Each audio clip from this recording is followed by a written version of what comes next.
नमस्कार दोस्तों, मैं एनजी क्लासेस से नरेंद्र गिरी आपका बहुत बहुत स्वागत करता हूं। दोस्तों आज हम जानेंगे कि किसी की पावर जीरो हो तो उसकी वैल्यू 1 क्यों होती है। जैसे मैं बोलूं a raise to the power zero तो उसकी वैल्यू कितनी है, 1 होती है। कि मतलब किसी भी नंबर की पावर यदि जीरो होती है तो उसकी वैल्यू कितनी होती है, 1 होती है। मतलब किसी की कोई भी नंबर है उसकी पावर यदि जीरो है तो उसकी वैल्यू 1 होती है। तो ऐसा क्यों होता है, तो देखिए यहाँ पर जैसे मैं बात करूं यहाँ पर सबसे पहले हम देखते हैं a raise to the power zero तो इसकी वैल्यू भी कितनी होती है, 1। जैसे 1 रेज टू दी पावर तो इसकी वैल्यू भी कितनी होती है, 1 होती है। जैसे 2 raise to the power zero तो इसकी वैल्यू भी कितनी 1 होती है। अर्थात हम देख पा रहे हैं कि किसी की पावर जीरो तो उसकी वैल्यू कितनी होती है, 1। तो ऐसा क्यों होता है, मतलब किसी की पावर जीरो हो उसकी वैल्यू क्या होती है, 1 क्यों होती है। तो सबसे पहले हम देखते हैं एक रूल, जो तुम्हारा पावर एंड एक्सपोनेंशियल का क्या है, एक रूल होता है कि यदि किसी से बेस समान होते हैं तो क्या होता है, पावर क्या हो जाती है, सब्ट्रैक्ट हो जाती है। जैसे मैं बात करूं, एक रूल है हमारे पास, जैसे बात की जाए a raise to the power m divided by a raise to the power n, तो इसका मतलब क्या होगा, यदि ये होता है इसको बोलते हैं बेस। क्या बोलते हैं इसको, बेस, ठीक है। और इसको क्या बोलते हैं, एक्सपोनेंट। तो हम बोल देंगे इसको, रीड क्या करते हैं, हम इस पूरे को जो रीड करूंगा मैं क्या बोलूंगा इसको, x raise to the a raise to the power a raised to the power m। इसको इस तरीके से रीड किया जाता है। तो यदि किसी से बेस सेम होते हैं, देखिए यहाँ पर भी a है और यहाँ पर भी बेस क्या है, a है।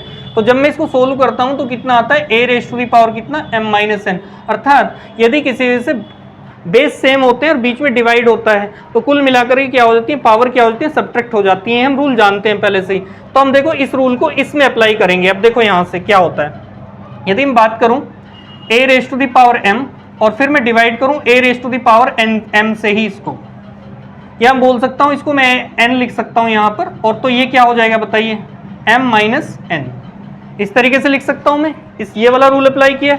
अब यदि मैं लेट कर लूं कितना, m is equal to n, m is equal to n, या n is equal to m या m is equal to n, तो यहाँ पर दोनों साइडों में इसको रख दीजिए, ठीक है, पुट कीजिए, ठीक है, पुट कर दीजिए इसको यहाँ पर दोनों साइडों में, इसमें क्या कर दीजिए, पुट कर दीजिए। तो देखिए यहाँ पर इस m की जगह क्या रख दीजिए, n। तो a raise to the power n divided by a raise to the power कितना, n, और is equal to a raise to the power n और माइनस कितना, n, क्योंकि m की जगह क्या रिप्लेस कर दिया, n रिप्लेस कर दिया, n अपनी जगह ऐसा का ऐसी है। अब देखो किसी नंबर को उसी नंबर से यदि डिवाइड करते हैं, a की पावर n को यदि a की पावर n से डिवाइड करेंगे तो कितना आंसर आएगा, 1। और यदि n में से n को मैं माइनस करूंगा तो कितना आ जाए, a raise to the power 0। अर्थात a raise to the power 0 की वैल्यू कितनी हो गई, 1। एक बार और बताता हूं मैं, देखिए यहाँ पर यदि मैंने लिखा है यहाँ पर x raise to the power m और divided by x raise to the power कितना, n, तो क्या होता है, अभी मैं सिखा के आया हूं, यदि किसी से बेस सेम होते हैं तो पावर क्या होती है, सब्ट्रैक्ट होती है। तो कितना हो जाएगा, m माइनस n लिख सकता हूं मैं इसको। अब यहाँ दोनों साइडों में क्या रख सकता हूं मैं, m की जगह n या n की जगह m। तो put m is equal to n, तो यहाँ पर दोनों साइडों में रख सकता हूँ इसमें। तो यहाँ पर m की जगह क्या रिप्लेस कर दूंगा, n, और यहाँ पर भी m की जगह क्या रिप्लेस कर दूंगा, n। तो देखिए यहाँ पर x की power n divided by x की पावर n और इज इक्वल टू कितना, x की पावर n और माइनस कितना, x की पावर n।